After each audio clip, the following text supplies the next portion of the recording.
मेरे प्यारे भाई लोग, मेरे प्यारे बहन लोग, ये अभी नवा कानून आया और बहुत सख्त है और बहुत आदमी के साथ हुआ।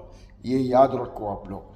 तो यकीन मानो दोस्तों, इतनी बड़ी खबर आपके साथ शेयर करने वाला हूं। आप भी अगर दुबई के अंदर काम कर रहे हो, यूएई के किसी भी स्टेट में काम कर रहे हो, तो इस अपडेट को, इस खबर को ध्यान से सुनना, नहीं तो बहुत बड़ी मुसीबत में पड़ सकते हो।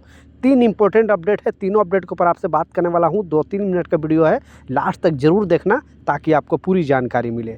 तो चलिए स्टार्ट करता हूं, बताता हूं अपडेट के बारे में, जो न्यूज़ आई है, जो खबर आई है। तो पहला जो अपडेट है, जैसा आपको मालूम है कि यूएई गवर्नमेंट बार बार आप लोगों को रिमाइंड कराते रहती है, बताते रहती है कि यहाँ पे अगर आपको दुबई में रहना है तो सोच समझ के रहना है। नो डाउट दुनिया के सबसे सेफेस्ट कंट्री और फ्रीडम के मामले में दुनिया के सबसे फ्रीडम कंट्री है, इस्लामिक मुल्क है, लेकिन उसके बावजूद इतना फ्रीडम कहीं और नहीं मिलेगा। लेकिन आपको कानून में रहते हुए ये सब चीज़ करना है। तो पहला जो अपडेट है, ध्यान से सुनना। इस अपडेट में बताया जा रहा है कि अगर आप यहाँ पे दुबई के अंदर आ रहे हो, उल्टे सीधे काम करने से बिल्कुल बचना है। या आप वर्क वीज़ा पे आ रहे हो या फिर विजिट वीज़ा पे आ रहे हो। विजिट वीज़ा पे पकड़े जाओगे तो आपको लाइफ टाइम बैन हो जाएगा। अब ऐसा नहीं है, ये जितने भी मिडिल ईस्ट कंट्री है, जैसे Oman, Qatar, Saudi, Bahrain, Dubai, ये जो भी जीसीसी के 6 कंट्री है, अब ये नया रूल बना रहे हैं कि अगर कोई एक कंट्री में कोई सीरियस आप प्रॉब्लम कर देते हो, तो ये जो भी और 5 कंट्री बचता है, यानी दुबई में अगर आप कोई प्रॉब्लम कर देते हो, कोई भी आप बड़ा स्कैम कर देते हो, कोई भी किसी तरह का कोई बड़ा बिग प्रॉब्लम कर देते हो, तो ये जितने 5 कंट्री, जैसे सऊदी है, ओमान है, कतर है, बहरीन है, ये सारे कंट्री पर आपको रोक लग जाएगा। पहले ऐसा नहीं था, जिस कंट्री में अगर आप प्रॉब्लम वो करते थे उस कंट्री में आप नहीं जा सकते थे। लेकिन अब जीसीसी ये सारे कंट्री मिलकर एक नया सिस्टम लाने वाली है, और इस सिस्टम के तहत बताया जा रहा है कि कोई एक कंट्री में अगर आप वायलेशन करते हो तो ये जो 6 कंट्री है, किसी भी कंट्री में आप जा नहीं सकते हो। तो कहने का मतलब है, और लोगों को अपील किया गया है एम्बेसी की तरफ से भी, क्योंकि जैसा मैं बताया 2 दिन पहले भी न्यूज़ में आपको बताया था कि पाकिस्तान या बांग्लादेश के लोग यहाँ पे बिना बिजनेस बिना लाइसेंस के बिजनेस करना स्टार्ट कर देते हैं। जैसे कि लेबर कैंप वगैरह में आपने देखा होगा कि जा जाकर ईयरफोन बेचना, या फिर और भी चार्जर बेचना, और भी बहुत सारे ऐसे चीज़ है, जो परफ्यूम बेचना, ऐसे बहुत सारे चीज़ है जो बेचने लगते हैं। और रोड पे लगा कर कहीं पर भी दुकान वगैरह छान देना, आपने देखा होगा।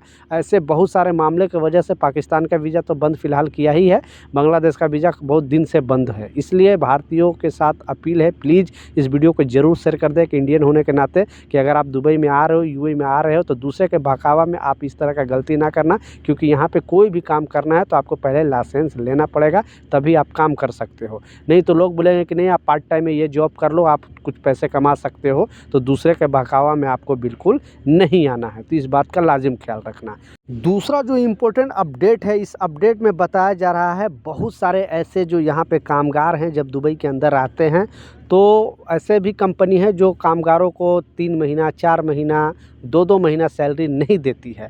तो कुछ कामगार यहाँ के रूल को समझ नहीं पाते हैं, क्योंकि इंडिया, पाकिस्तान, बांग्लादेश, नेपाल में ये चीज़ करना आम है, और गवर्नमेंट भी उस पर कोई एक्शन नहीं लेती है। लोग अगर करते हैं तो प्रॉब्लम नहीं है, लेकिन अगर आप दुबई में ये रूल को अख्तियार करते हो तो आप पर भी एक्शन लिया जा सकता है। कहने का मतलब है कि आपको कोई भी यहाँ पे प्रॉब्लम है तो आपको लेबर लॉ में जाना पड़ेगा। ऐसा नहीं, कंपनी अगर 3 महीना सैलरी नहीं दिया है या 2 महीना सैलरी नहीं दिया है तो आप स्ट्राइक करके अपने रूम में बैठ जाओगे या काम पे नहीं जाओगे। आपको यहाँ पे कंप्लेन दर्ज करना है। गवर्नमेंट रूल के हिसाब से आपको 1 महीने 15 दिन के बाद, यानी 15 दिन ग्रेस पीरियड दिया जाता है कंपनी को गवर्नमेंट की तरफ से। यानी 16वां तारीख, 17वां तारीख, 18वां तारीख के जितने तारीख आप 15 तारीख के बाद आप कंप्लेन कर सकते हो, अगर आपकी कंपनी सैलरी नहीं दिया है तो 80084 पे। लेकिन आप स्ट्राइक वगैरह यहाँ पे ना करना, क्योंकि यहाँ पे ये चीज़ करना बिल्कुल इलीगल है।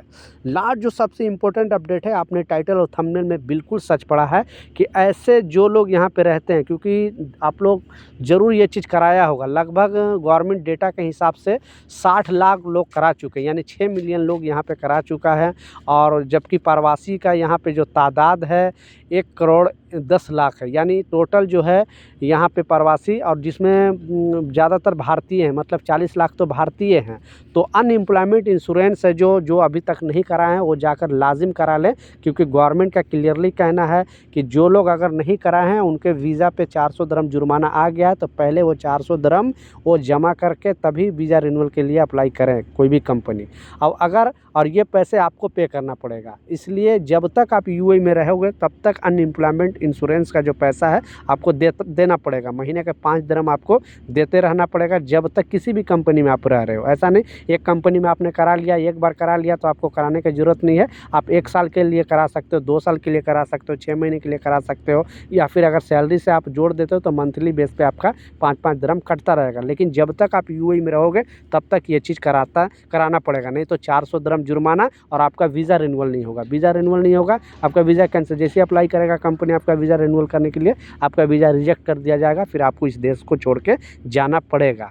तो आपके ऊपर भी जुर्माना है, तो जल्दी से 400 दिरहम आप जमा कर लेना, नहीं तो फिर आपका वीज़ा रिन्यूअल नहीं होगा। ये गवर्नमेंट का कहना है। तो अभी तक आप अगर नहीं कराए हो, जो लोग नए हैं उन तक ये वीडियो ज़रूर शेयर करें, क्योंकि जो अल अंसारी एक्सचेंज में जाओगे अपने एमिरेट आईडी लेकर और बोलोगे कि मुझे अनएम्प्लॉयमेंट इंश्योरेंस कराना है, क्योंकि ये कंपलसरी है, सारे लोगों को कराना ही कराना है। जो लोग नहीं कराएंगे उसको दुबई छोड़ना पड़ सकता है।